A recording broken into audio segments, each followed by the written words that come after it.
Hello बच्चों, आज हम हिंदी मेधा का पाठ 4 ईमानदारी का इनाम पढ़ेंगे। इस पाठ में लक्कड़हारे ने ईमानदारी और सच्चाई दिखाई, जिसका परिणाम यह रहा कि उसे सोने और चांदी की कुल्हाड़ियाँ इनाम में मिली।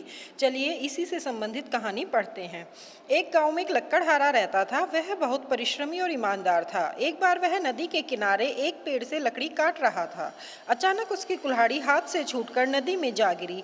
लक्कड़हारा दुखी होकर नदी के किनारे बैठा था कि एक जल परी पानी से बाहर निकली। उसने लक्कड़हारे से उदासी का कारण पूछा। लक्कड़हारे ने बताया कि उसकी कुल्हाड़ी नदी में गिर गई है। जल परी बोली, घबराओ नहीं, मैं तुम्हारी कुल्हाड़ी निकाल सकती हूँ। उसने पानी में डुबकी लगाई और एक सोने की कुल्हाड़ी निकाल लाई। सोने की कुल्हाड़ी देखकर लक्कड़हारा उदास होकर बोला, यह मेरी कुल्हाड़ी नहीं है। दुखी मत हो, मैं फिर से कोशिश करती हूँ। यह कहकर जल परी ने फिर डुबकी लगाई। इस बार उसके हाथ में चांदी की कुल्हाड़ी थी।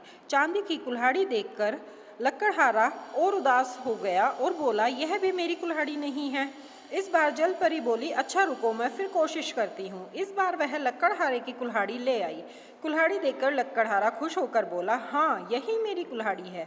मैं आपका एहसान कैसे उतारूं? जल परी ने कहा, यह तो तुम्हारी परीक्षा थी। गरीबी में भी तुम ईमानदार बने रहे। तुम सोने और चांदी की कुल्हाड़ियाँ देखकर भी ललचाए नहीं। अब तुम ये तीनों कुल्हाड़ियाँ ले लो। इसके बाद जल परी अदृश्य हो गई। लक्कड़हारा खुशी खुशी अपने घर वापस आ गया। यह घटना जब लक्कड़हारे के पड़ोसी को पता चली तो लालच के कारण वह भी एक लोहे की कुल्हाड़ी लेकर वहीं लकड़ी काटने गया और जानबूझकर अपनी कुल्हाड़ी नदी में गिराकर आंसू बहाने लगा। इस बार भी जल परी प्रकट हुई। उसने लक्कड़हारे से कहा, घबराओ नहीं, मैं तुम्हारी कुल्हाड़ी अभी निकाल देती हूँ। उसने पानी में डुबकी लगाई और सोने की कुल्हाड़ी ले आई। कुल्हाड़ी देखते ही वह आदमी खुश होकर बोला, हाँ, यही मेरी कुल्हाड़ी है। जल परी बोली, अच्छा, तुम सोने की कुल्हाड़ी से लकड़ी काटते हो। तुम लालची, झूठे और मक्कार हो। कुल्हाड़ी लेकर जल परी अदृश्य हो गई। लक्कड़हारे का पड़ोसी बहुत देर तक इंतजार करता रहा, परंतु जल परी उसकी लोहे की कुल्हाड़ी लेकर वापस नहीं आई। अंत में वह लक्कड़हारा हार कर घर लौट आया। इसलिए बच्चों, हमें लालच नहीं करना चाहिए।